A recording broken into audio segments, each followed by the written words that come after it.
Praise the lord. ప్రభు అయిన యేసుక్రీస్తు నామమున మీ అందరికీ శుభములు తెలియపరుస్తా ఉన్నాను. ఈ యొక్క వాగ్దానాలచే మీరు ఆదరింపబడినట్లయితే తప్పకుండా ఇతరులకు షేర్ చేయడానికి ప్రయత్నించండి. దేవుని వాక్యాన్ని వినేవారికి దేవుడు శాంతిని ఇస్తాడు.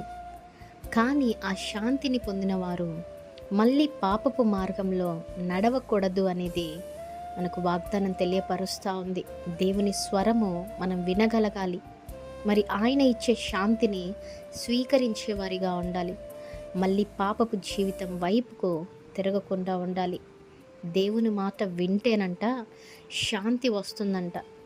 మరి ఈరోజు ఎంతమంది దేవుని మాటలు వింటూ ఉన్నారండి?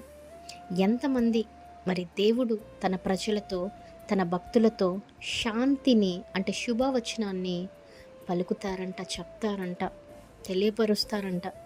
మరి అటువంటి మాటలు విన్నప్పుడు, శుభ వార్త లేదా శుభవచనాలు మనం విన్నప్పుడు మనకు శాంతి, ఒక పీస్ కలుగుతుంది.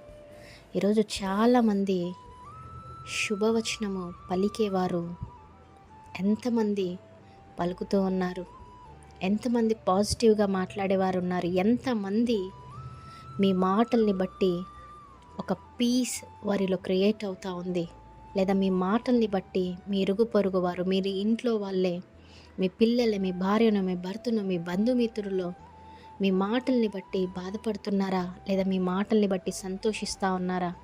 అదే విధంగా దేవుడు ఈరోజు చెప్తా ఉన్నారు, ఆయన తన ప్రజలతో, తన భక్తులతోనంట శుభవచనం పలుకుతారంట. ఆయన వాక్యాన్ని మీకు శాంతిని కలగచేస్తూ ఉంది అనేసి దేవుడు తెలియపరుస్తూ ఉన్నాడు. దేవుడి యొక్క వాగ్దానమును మీ అందరి జీవితంలో నెరవేర్చునుగాక. Amen. Praise the Lord. Have a great day.